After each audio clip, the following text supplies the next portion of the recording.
중심의 조공체제였다. 그러니까 이제 16세기 이후에 서유럽 중심의 세계였다고 하지만 실제로 그때 경제의 중심은 뭐죠? 중국이죠. 중국은 다른 나라와 교육할 때 무슨 체제를 띄었어요? 조공체제를 띄고 있죠. 그래서 그거에 대한 이제 거죠. 그래서 그 서유럽의 어떤 비판, 서유럽의 시각의 비판을 띄고 있는데, 이 오리엔탈리즘과 관련된 것들을 이제 보면 이건 일반 책에 안 나와 있어요. 네, 그건 논문 책에서 낸 것 같은데, 주 1565페이지 펴보세요. 잠깐 보고 넘어갈게요. 65페이지.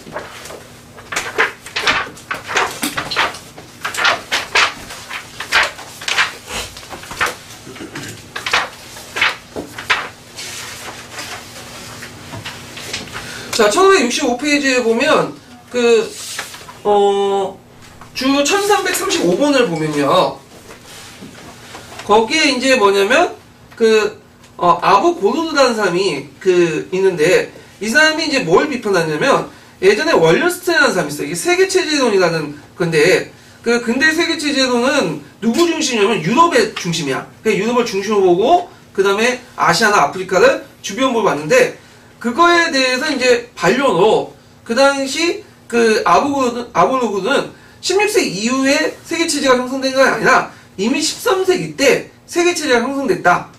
그래서 그거에 대해서 이제 제시를 했고, 그 다음에 이제 있고 이런 것들 좀 기억을 해두시면 되고요. 그래서 그 내용들이 여기 쭉 있거든요. 한번 읽어보세요. 예. 그래서 이제 있고, 그 다음에 또 관련된 문제를 풀어볼게요.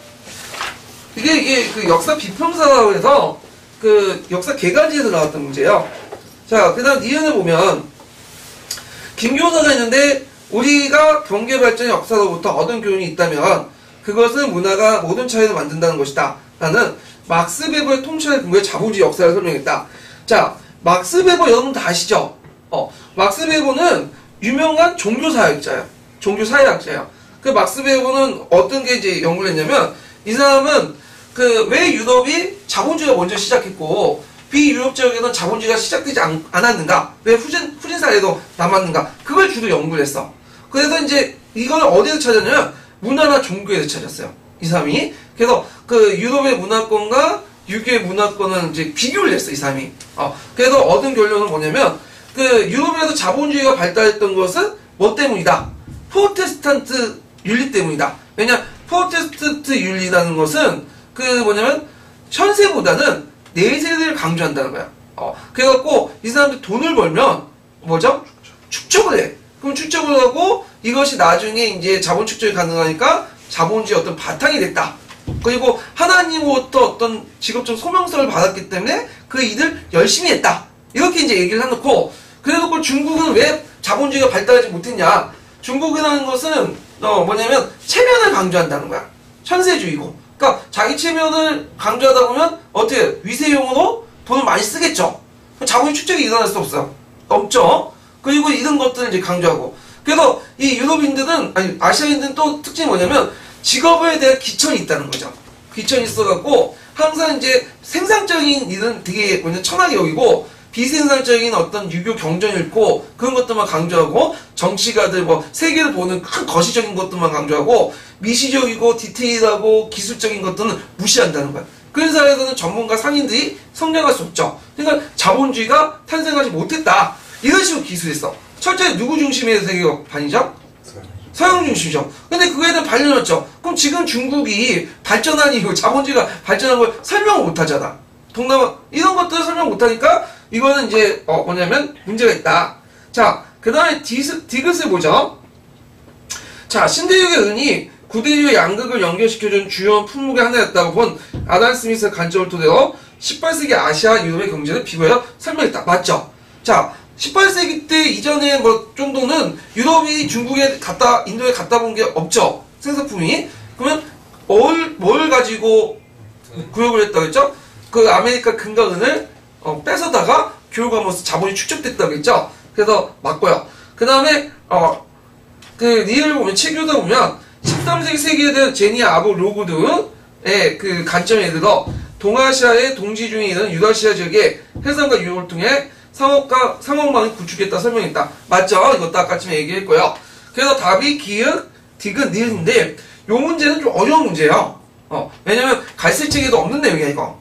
상당히. 그래가지고, 요거는 이제 그 논문책에 나온 것 같은데, 이런 문제가 예전에 객관식 기출에 나왔는데, 지금은 나올 가능성이 없어요. 예를 들어가지고, 뭐, 안드레 군도 프랑크의 니 오리엔트 개념을 설명하시오. 그 누가 쓰겠어? 그리고, 그 다음에, 제니 아브루그의 어떤 그 견해를 뭐 서술하시오. 이런 것들 쓰면 못 쓴다는 거죠. 그러니까 이런 거 나왔다고 해서 겁먹고 역교동 공부할 때 논문책을 뒤져본다. 병신 같은 짓이지. 시간 낭비고. 그 논문책 뒤져본다고 알 리가 없어요. 그거 한두 번 본다고 그거 알 리가 있나? 자, 그래서 공부하실 때도 이제 참조를 해주세요. 그래서 기출을 풀어볼 때 기출에 나온 것을 다 공부할 필요 없고 딱 봐서 눈치 봐서 이거는 진짜 그냥 요거 나온 거 그냥 눈에 확인하고 넘어갈 정도다 하면 그 넘어가시면 돼. 그래서 이제 그 기본서에 있는 기출 주제만 열심히 공부해 주시면 좋을 것 같아요. 자, 그 다음에 그 역사교육의 교재 부분을 보자. 교재. 자, 역사교육 교재 부분도 해마다 한 번씩 나와요. 네, 이게 자주 나오는 출제 부분인데 저번에는 이제 올해는 뭐가 나왔죠? 문학작품들이 나왔죠? 네, 근데 문학작품 주는 나온 건 아니고 주는 이제 나오는 것이 이제 역사교과서, 사조, 역사지도, 그 다음에 하나 뭐지? 연표. 이게 4개 부분이 자주 나오고 가끔씩 이제 거기에 이제 시청각 교재라든지 그 다음에 박물관, 그 다음에 요번처럼 문학작품 이런 것들이 나오거든요. 자, 그러면 먼저 살펴볼 것이 뭐냐면 그 역사교재 학습 자료 분류예요. 예, 왜 이걸 제가 하냐면 예전에 객관식 기출 때 한번 언급됐어.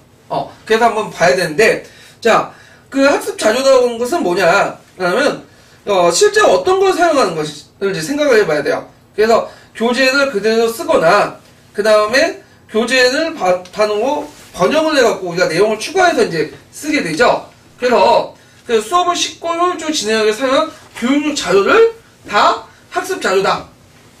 그래서 있는 것들, 거기에는 뭐 교과서도 있고 여러 가지가 있어요.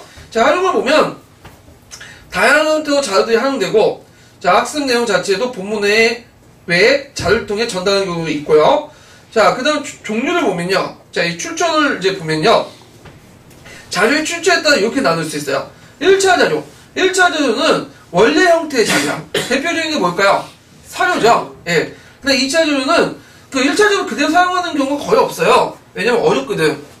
그러니까 이제, 주로 이걸 바탕으로 교육 목적에 맞춰갖고 편집해갖고 사용해요. 이게 2차 자료야.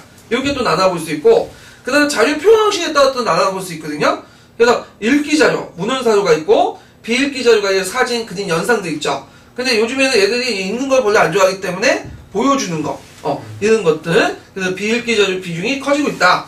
자, 그 다음에 또 하나의 분류법이 뭐냐면, 자료 표현 형식 가지고 분류할 수 있어. 하나는 읽기 자료, 그러니까 문헌 자료. 그래서 글과 문서, 이런 것도 있고, 지역사회 자료로서 이제 지역사 연구할 때 지역에 보관되어 있는 문헌, 유물, 구전자료, 자원인사, 지역 관련 서란인데, 자원인사는 뭐냐면, 그 일종의 안내원 있죠? 와가지고 관광할 때 뭐 안내해주고, 그런 사람들인데, 그런 분들이 역사적 지식이 그렇게 많진 않은데, 어떤 특정한 유물이나 유적과 그런 부분 되게 많이 알고 있어요. 네, 그런 것들. 그 다음에 시청각 자료. 그래서 학습의 감각 기능을 이용해서 한 자료인데, 뭐, 사진, 그림, 슬라이드, 동영상으로 PPT 띄워놓고, 그렇게 하는 것도 있고, 자료초는 뭐냐면, 특정한 사건의 주제에 대해서 일종 개별 자료를 하나 묶거나, 그래갖고 교사가 이 자료초를 제작하고, 그것을 가지고 이제 수업 목적의 내용을 반영할 수 있는 그런 것들이 자료처리다. 이렇게 이제 볼 수가 있죠. 자, 그 다음에, 역사교재 종류를 또 해갖고 이렇게 나눠보는데, 이게 수업 겹칠 수가 있어요. 근데 이게 개념에 따라서, 기준에 따라서 이제 다르게 나누는데, 이게 이제 시험 문제 예전에 나왔죠. 자, 여기 보면, 교재가 담고 있는 사물의 형상에 따라서 나눠볼 수 있어요. 자, 그래서 이제 입론책이란다. 녹색 책에는 뭐라고 돼 있냐면, 자, 체험교재. 체험교재라는 것은 학습자가 직접적 경험을 통해서 학습되는 거야. 그래갖고, 대학교의 농촌활동, 그 다음에 박물관 체험 프로그램, 그 다음에 원시인 체험 행사들, 이런 것들을 볼 수가 있고요. 그래서 이와 관련된 그 내용이 예전에 한번 기출문제에 나왔다. 그 다음에 경험고제는 뭐냐면 감각이나 지각을 통해서 역사적 사실을 인식하는 그 교재예요. 자원인사, 뭐 관찰이나 경험할 때 대상, 1차 세계대전 다큐멘터리 신청. 자유교재 같은 경우에는 이제 그 역사적 사실이나 형상을 다른 사람이 표현한 걸 정리한 학습자료인데 시험, 실물, 모형, 사진, 뭐 그림, 지도, 그래프, 통계 이런 것도 있고요. 그 다음에 설명교재는 역사적 사실을 해석하여 개념을 논리적으로 설명한 교재인데 뭐 논문, 역사사전, 뭐 문화재 그 관련 소개글, 교과서도 여기 속하죠. 그래서 자료에 담고 있는 사문과 형성에 대해서 네 가지 분류하고 있는데 체험교재, 경험교재, 자료교재, 설명교재 뭔 내용인지 그리고 구체 얘가 뭔지는 암기해 두세요. 예전에 기출문에 나왔던 거기 때문에 또 물어볼 수가 있어. 이 부분은. 예. 그래서 이게 이제 녹색책의 내용을 이제 좀 찾아보고 보죠. 녹색책 126페이지가 있을 거예요.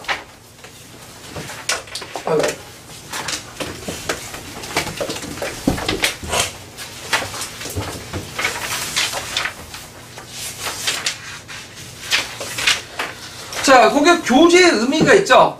교재의 의미가 있고, 뭐, 주교재, 부교재 관련된 내용이 있으니까 각자 보시고, 그 다음 뒤에 넘어가서, 127페이지인가요?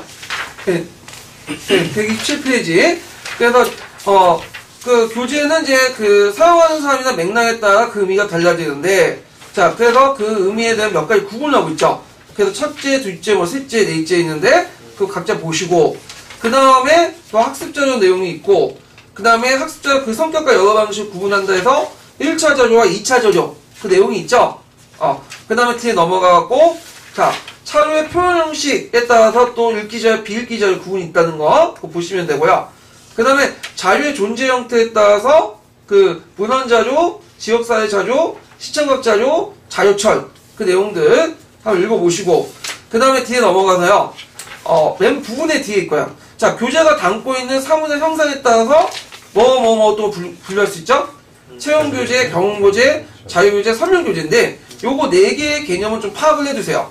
기초에 나왔던 거기 때문에 자, 특히 체험교재를 예전에 한번 나왔기 때문에 경험교재, 자유교재, 설명교재 다 나올 수 있어. 그래서 좀 길지만 한번 읽어보죠. 체험교재는 부터 해가지고 설명교재까지 쭉 한번 읽어보죠. 체험교재는 학습자의 직접적인 경험이 학습으로 이어지는 경우를 가리킨다. 예를 들어 대학교에서 농촌활동을 벌일 때 여기에 참가하는 학생들은 자신의 활동을 통해서 농촌의 생활을 배울 수 있다. 이때 학생들의 활동이 체험교재가 된다. 역사교육에서 체험교재는 주로 체험학습의 형태로 나타난다. 박물관 체험 프로그램을 통해 전시 내용에 대해 학습할 수 있으며 각 지역단체에서 마련된 문화재나 축제 행사에 참여할 수도 있다. 예컨대 원시인 체험 행사에 참여하여 선사시대 사람들의 생활 모습을 알게 된다든지 도자기 제작 행사를 통해 도자기를 제작하는 과정에 대해 이해하게 된다면 이 행사에 참여하는 활동 자체가 교재라고 할 수 있다. 경험교재는 감각이나 지각을 통하여 역사적 사실을 인식하는 교재를 말한다. 자원인사는 전형적인 경험 교재의 성격을 띈다. 다른 사람의 체험을 보거나 전해 들음으로써 학습을 할 때 그 체험 내용이 경험 교재가 되는 것이다. 관찰이나 견학 조사를 할 때는 그 대상이 경험 교재라고 할 수 있다.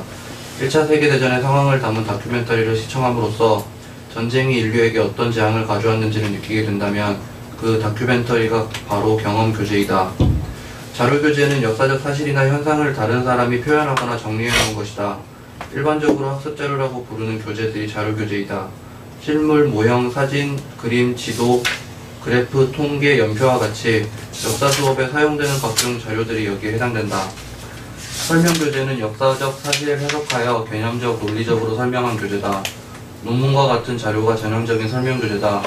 역사 사전에서 역사적 사실에 대한 설명을 찾아서 알게 된다면 사전의 내용이 설명교재가 되며 문화재를 관람할 때 먼저 소개글을 읽고 문화재의 특징을 안다면 그 글이 설명교재가 된다. 교과서도 그 성격상 설명교재에 해당한다고 할 수 있다.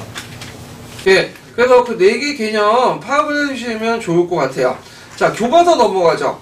이 교과서가 예전에는 되게 많이 나왔어요. 근데 나올 때 이제 주로 이제 어떻게 나오냐면 비판적인 내용들이 좀 많이 나왔거든요. 근데 최근에 그렇게 나올 리는 없고 이제 교과서를 공부할 때 어떻게 나오냐면 이제 각 교육 과정에서 교과서 반응체가 어떤 것인가, 그러니까 좀 객관적이고 제도적 측면을 좀 공부를 해주시는 게 좋을 것 같아요. 그래서 제 생각에는 내년에는 올해는 한번 나올 수 있을 것 같긴 한데, 비판적인 게 아니라 뭐 검정과 뭐 국정, 뭐 인정의 차이점, 뭐 이런 것들이 나올 수 있고, 뭐 매차 교육까지는 뭐가 반영됐고, 이렇게 객관적인 거 있죠. 예, 요런 거에 이제 초점을 맞춰서 공부를 해두시면 좋을 것 같아요. 자, 그러면 이제 볼게요. 자, 역사교과서는 이제 개념이 뭐냐면, 학습 목표를 달성하기 위해서 교육과정에 제시된 내용을 구조화한 교수학습 활동의 기본 도서다. 그래서 이제 교육과정에 제시되어 있는 학습 목표나 기준에 따라서 교과 내용이 구체화되죠. 그래서 이 구조화라는 것은 뭘까요? 그 해당 교과의 핵심 개념과 이런 그 내용들을 정리했다. 이렇게 이제 보시면 되겠는데, 자, 일본 역사교과서의 활용 경향을 보죠. 그 교과서관이 예전에 한번 시험 문제 나왔죠. 교과서관 두 개가 있어요. 하나는 도구적 교과서관과 절대주의 교과서관이죠. 절대주의 교과서는 뭐예요? 교과서를 쪽에 성전을 보고 그걸 절대로 믿는 거야. 근데 도구적 교과서는 하나의 참고 자료를 보죠. 그래서 이걸 이제 참고하는 건데, 실제 교육 과정에서는 그 교과서를 도구적 교과서관을 포명하고 있지만 실제적으로는 절대적이죠. 예. 자, 하여튼 절대적 진리가 아니라 설득력이나 시각, 해석을 보고, 자, 그것이 이제 교과서 도입 단계에 이제 반영이 됐어요. 그래서 그 세계사나 그 국사에 보면, 한국사 그 앞부분에 그 장학의 역사에도 설명한 부분이 있어요. 거기에 보면 기독의 역사, 이런 것들 되게 강조를 하고 있고, 그래서 이 기독의 역사는 사실로의 역사보다 다르다. 그래서 기독의 역사는 되게 주관적인 데 면에서 사실의 역사는 어떤 그 사실 자체의 역사다. 그래서 해석의 역사다. 그래서 이 기독의 역사라는 것을 교과서를 규정함으로써 일종의 교과서도 하나의 해석이라고 관점을 제공을 하고 있어요. 자, 그 다음에 두 번째로는 그 요즘의 교과서는 컬러풀하죠. 그래서 우리 때는 이제 마분지에다 보려고 해갖고 교과서 가격도 되게 쌌는데 지금 되게 비싸. 뭐 거의 10,000원 정도 되는 그래갖고 뭐 사파, 지도, 탐구 문제 등 많이 이제 소개돼 있고, 그 다음에 그 또 재구성을 하죠, 교과서들. 그리고 교과서 내용 중에 개괄적으로 다른 부분도 있고 신화 부분도 있고요. 그래서 교과서를 읽을 때 그 본문 내용도 봐도 되지만 요즘 하여튼 문제가 쉽기 때문에 그 본문 내용을 좀 봐야 돼요. 예. 그렇지만 좀 그 밑에 심화 부분이 있죠. 그 심화 부분 중에 되게 어려운 부분도 있어요. 예, 그것도 한번 파악을 해두시는 것도 좋을 것 같아요. 그래서 나중에 제가 이제 세계사 한국사 할 때 교과서 강독을 이제 할 거예요. 그래서 교과서 강독을 할 때 한번 같이 보기도 하죠. 자, 그 다음에 역사교과서 구성 형식이 종류에 다양해서 실제 교육과정에서는 고등학교 근현대사, 세계사, 중학교 사회교과의 검정도서를 반영했다. 근데 이거는 이 책이 07년도인가 08년도인가 나왔어요. 그래서 요때 기준으로 얘기한 거고, 그 당시 이제 뒤에는 한국사나 이런 것도 다 검정 바뀌었다가 요즘에 또 뭐죠? 국정화 돼버렸죠. 예. 또 정권 바뀌면 어떻게 될지 몰라. 예. 자, 그 다음에 이제 교과서 그 편찬과 발행인데 요거 별표 하나만 쳐두세요. 자, 나오려면 요게 나올 수가 있어요. 객관적인 거니까. 자, 교과서 발행 체제는 각 나라마다 좀 다른데 각기 이제 교과서 발행 주체나 구성요건 공고 방법에 따라 법률이나 간행으로 절차를 했다. 우리나라는 어디에 그 절차가 명시돼 있죠? 그 교과서 발행 체제가 어디에요?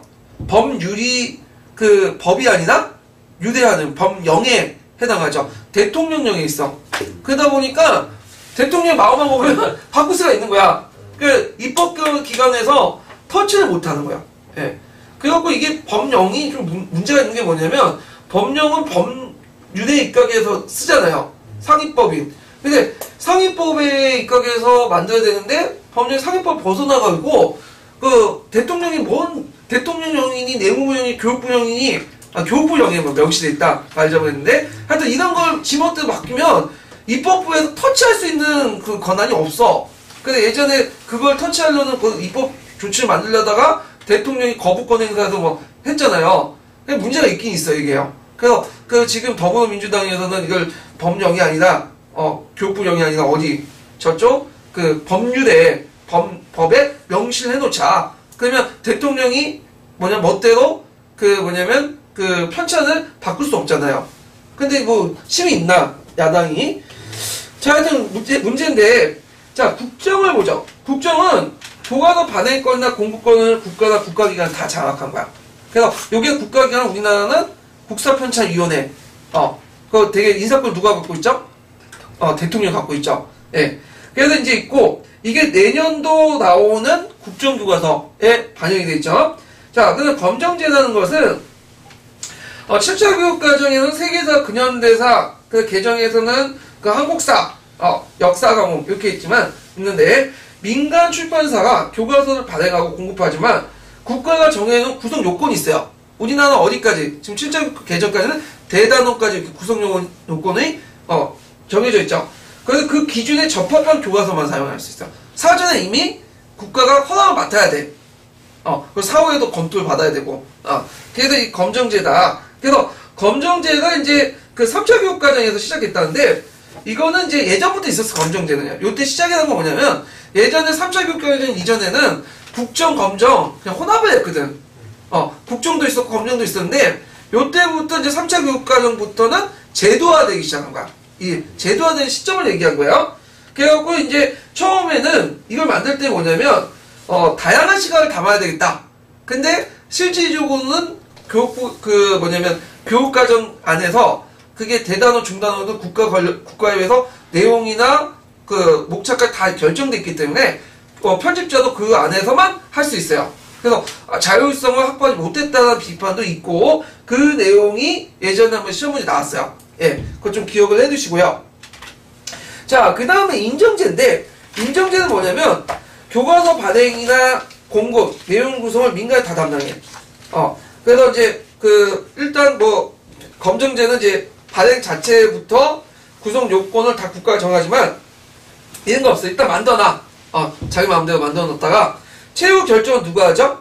국가나 공공기관이 하는 거야. 그래서 통과시키는 건데, 대표적인 게 일본의 교과서 운영 있죠. 그것이 이제 일본 같은 경우에는 그 교과정이 명시된 건 아니고, 각각의 출판사에서 일단 교과서를 만들어요. 그래서 교과서 만들어갖고 이걸 문교부에서 이제 보고 심사를 해. 그래서 이게 맞다 하면 통과시키는 거죠. 예. 그래갖고 이제 이런 형태로 운영하는 게 인정제다. 우리나라는 인정제 있을까 없을까요? 있어요. 제가 예전에 교과서 담당을 해가지고 좀 아는데, 그 인정교과서가 있어. 근데 인정교과서 어떤 책들이냐면, 국어, 사회, 국사 이런 건 없어. 없고, 객관적인 거. 수학, 과학, 미술, 예체능, 이런 것도 인정이 있어요. 왜냐면 국어나 국사, 사회 같은 경우에는 이게 운영할 수 없는 게 그 안에 내용만 담아있는 게 아니라 어떤 시각이나 이데올기나 이런 것들이 들어가 있잖아. 근데 예체능이나 그 다음에 과학이나 수학은 그런 게 없어. 이거는 북한에 가서도 똑같고, 우리나라 다 똑같고, 미국 다 똑같잖아. 그거 비슷하잖아요. 예. 그래서 이건 인정제를 운영한다. 그래서 사후 승인을 받는 거야. 출판하고 나서 그 다음에 승인을 받는 거죠. 자, 자율반행제는 뭐냐면 교과서 발행, 공급, 내용 구성을 다 민간에게 위임을 해. 그래서 이제 유럽의 교과서 운영이 이런 대표적인 경우인데, 그래서 정부 심의도 안 받아요. 근데 그렇다고 해서 정부가 터치를 안 하냐? 정부가 나오고 나서 이거 출판을 보니까 이게 너무 그 사회가 요구하는 가치관과 너무 멀다.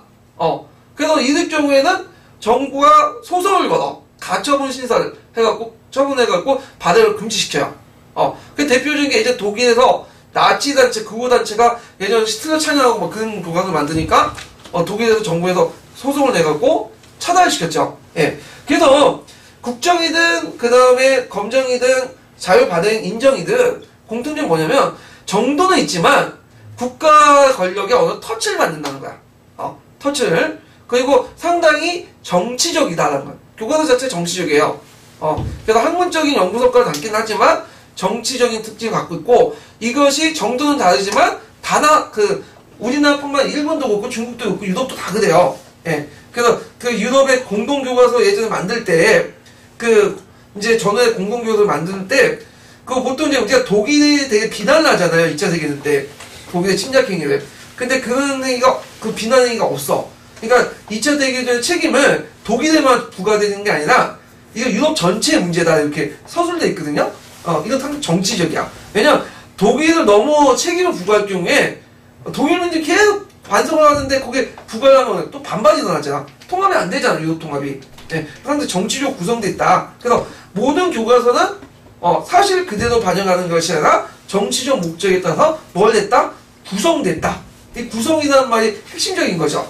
그래서 예전에 한번 임용 문제 그게 나왔어요. 03년 기출 문제인데 나중에 풀어보겠지만 좀 어려워. 이렇게 논문에도 나온 게 있었거든요. 예전에는요. 자, 하여튼 근데 최근에는 이런 것도 안 나오니까 뭐만 공부한다?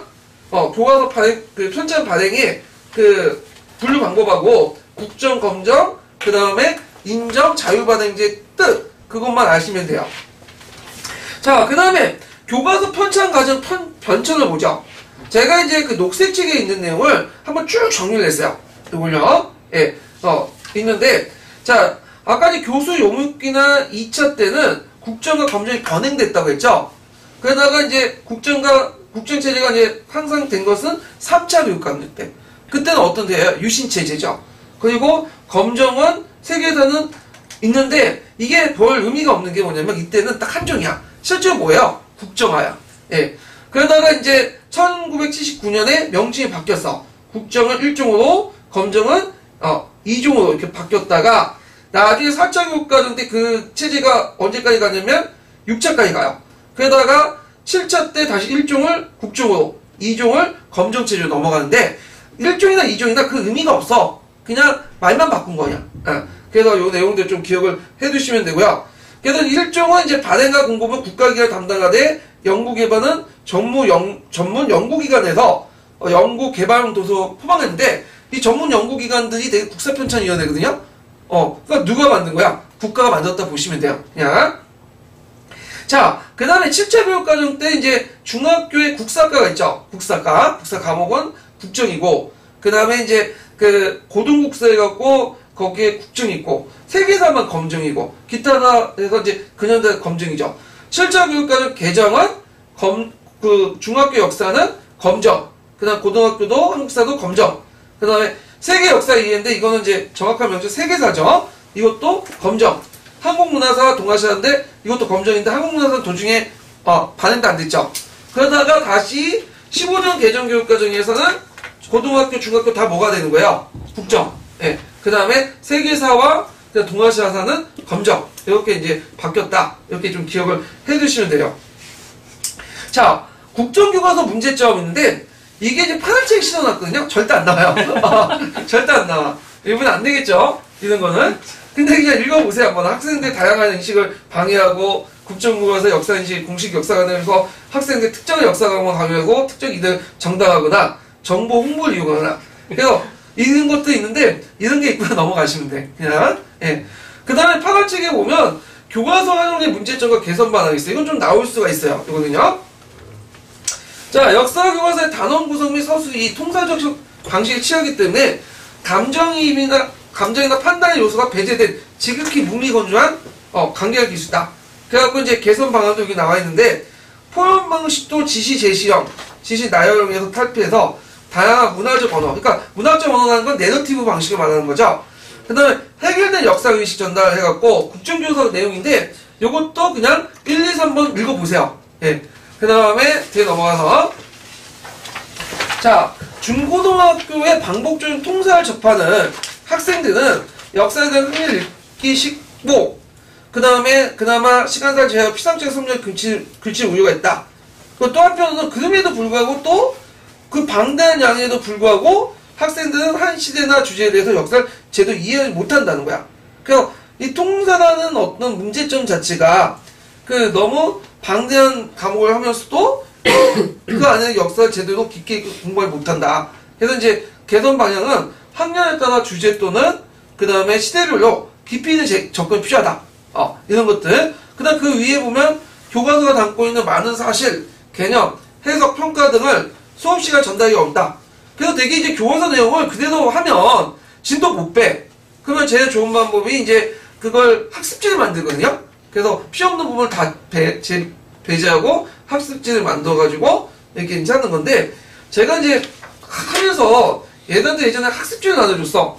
초창기 때는 좀 열심히 해보려고 학습지도 제작하고 했는데 이것들이 나눠주면 다 잊어먹어.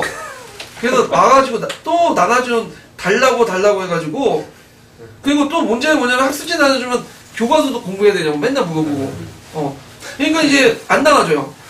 제가 혼자 하는데 안 나와줘. 얘는 그냥 교과서에서 이제 교과서대로 하거든요.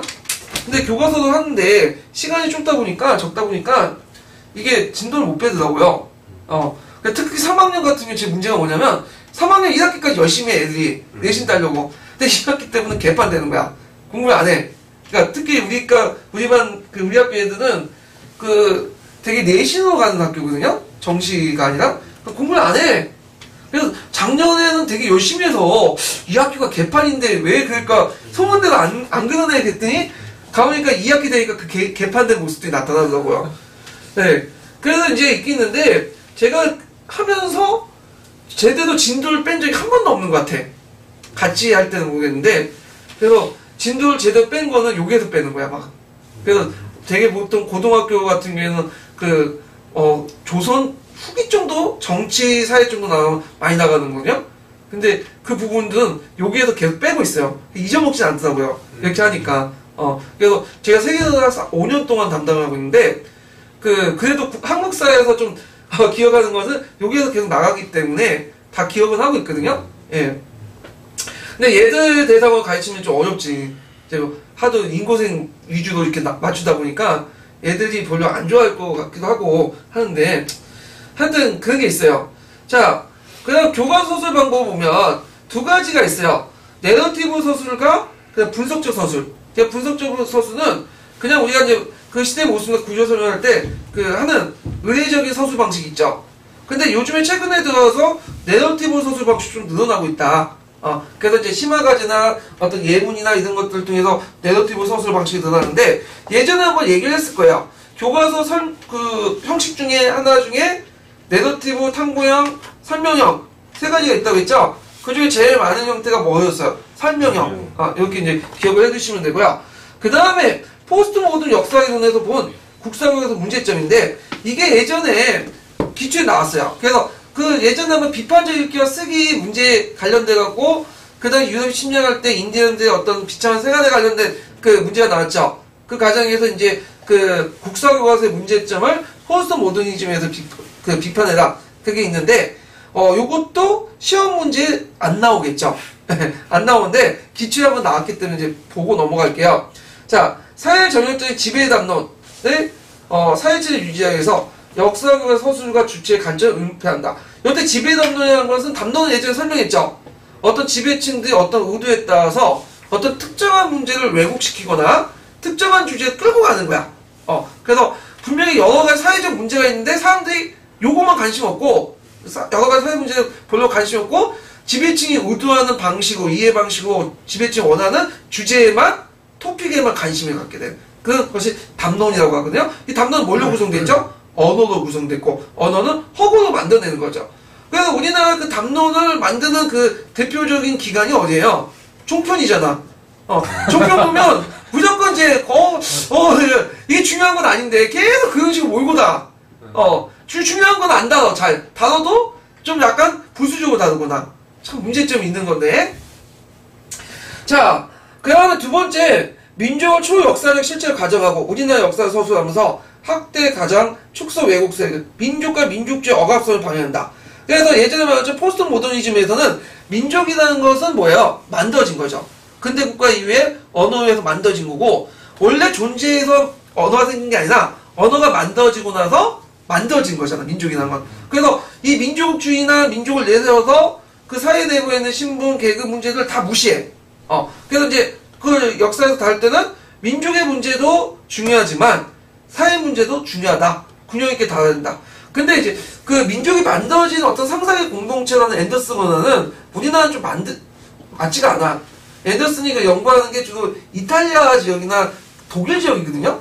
근데 이탈리아, 독일은 근대 국가 이전까지 19세기 이전까지 민족이라는 개념이 별로 관념이 없었어요. 얘네들은 언어도 각 지역마다 다르고. 근데 우리는 이미 책에 삼국상이나 고대 시대나 그때 물론 민족주의는 없어도 민족이나 동포회 같은 동족의식이 있었거든. 그러니까 이런 기반을 바탕으로 민족이라는 말이 받아들일 수 있는 거지. 민족이라는 것이 우리가 개항에 만들어졌다. 인도처럼 저항적 민족주의다. 물론 그런 적은 있긴 있지만 민족이라는 개념은 이미 예전부터 있었다는 거예요. 그러니까 이런 개념도 유럽의 역사가 바탕을 둔 거야. 그래서 좀 문제가 있기는 있는데, 자, 그 다음에 예전에 한번 10년도 기출문제 이런 나오는데, 자, 민족의식이나 공동체 의식이 지금과 다른 과거에 민족의 현재적 관점을 너무 투영했다. 역사를 왜곡시키고 정치 이데올로기의 어떤 지배 이데올로기를 작용했는데, 예전에 이런 게 나왔어요. 자, 신라가 당을 끌어들여 상국을 통일한 것은 현재 민족의 관점을 외세를 끌어들여 비판했다. 이것도 대표적인 거죠. 누가 그랬냐? 신채호가 되게 비판했고, 신채호가 제일 싫어한 게 김부식하고 상국 사기 아니에요. 예. 그래서 이제 있는데, 왜냐면 이제 그 고대 시대 때는 우리나라가 동포의식은 있을 거라고 보고 있어요. 근데 지금처럼 민족이라는 개념이 확립되진 않았어. 그러니까 각 나라가 살기 위해서 외세가 결탁됐다는데, 외세라고, 우리 입장에서 외세지만 각기 다른 나라야. 백제나 외나 중국이나 다른 국가였고, 그 신라가 당을 끌어들인 걸 막 비판하지만, 거꾸로 생각하면 백제는 누굴 끌어들였어요? 외를 끌어들였잖아. 하나도 외를 끌어들였고, 그것도 비판받아야지. 예. 그러니까 지금의 민족관념을 가지고 고대 국가에 보는, 고대의 어떤 정치 상황을 보는 건 문제가 있다. 그럼 우리나라 민족관념은 언제 딱 확립됐죠? 고려 시대 때 그 몽골족이 침입받으면서 일통삼원 의식이 해체되면서 이제 한민족이라는 개념이 등장하게 되고, 그러면서 이제 그 상징적 존재가 누가 부각되죠? 당군이라는 존재가 이제 부각되면서 기록되기 시작하죠. 예. 자, 그 다음에 그 교과서술이 민족과 근대를 구조하면서 그 민족과 근대에 가지고 있는 용어와 개념의 허구성의 의도성을 지적하지 않다. 그래서 이런 것들이 비판을 하고 있죠. 자, 근데 국사교과서의 비판은 포스트 모더니즘에서 비판한 게 아니라, 또 포스트 모더니즘에서만 비판한 게 아니라 민족주의에서도 비판해. 그러니까 이 비판 내용은 좀 다른 관점에서 비판하는 거야. 예. 자, 민족주의에서 바라본 이제 국사교과서 문제점은 뭐냐면, 사실의 나열만 있을 뿐 민족주의 관점이 초제일간 간통하는 사고는 이루지 못했다. 이렇게 있고, 그다음 두 번째로는 민족주의에 걸맞는 내용을 닫지 못하고 형이했다. 형이라는 건 뭐죠? 내용은 없고 형식만 남아있다는 거야. 민족주의라고 막 형식이 있는데, 실제 내용을 보면 사실 내용이나 암기 외에는 교육방안이나 그런 민족주의는 없다는 거죠.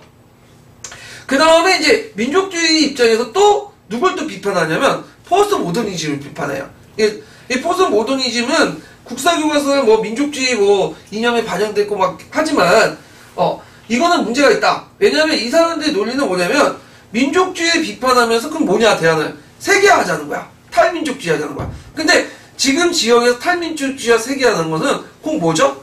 미국화죠. 미국의 어떤 기준이나 규범을 따르는 거냐. 그럼 미국 중심의 어떤 또 하나의 미국 중심의 민족주의를 또 강조하는 거잖아. 그리고 포스트 모더니즘이 원래 유럽에서는 뭐라고 얘기하냐면, 뭘 비판하면 유럽 중심의 민족주의 비판하고 다른 민족주의에 대해서는 긍정적으로 보거든요. 근데 우리나라 건너와서는 거꾸로 우리의 민족주의, 그 저항적 과정에서 나타난 민족주의 비판하면서 그 유럽이나 서유럽, 미국의 그런 것을 세계화나 뭐냐면 그 탈민족주의 이데올로기에 어떤 포장된 서유나 미국의 민족주의를 그냥 수용한 것이 마치 옳은 것처럼 얘기한단 말이야. 그래서 이거에 대한 비판도 있었다. 근데 이런 문제들은 시험 문제에 내기가 어렵다는 거죠. 지금에서는 그냥 그런 내용이 있거니 하면서 그냥 한쪽 귀 듣고 한쪽 귀 해주시면 돼요. 예. 그러면 이제 그 관련된 기출 녹색진 부분을 좀 볼게요. 자, 133페이지 볼게요.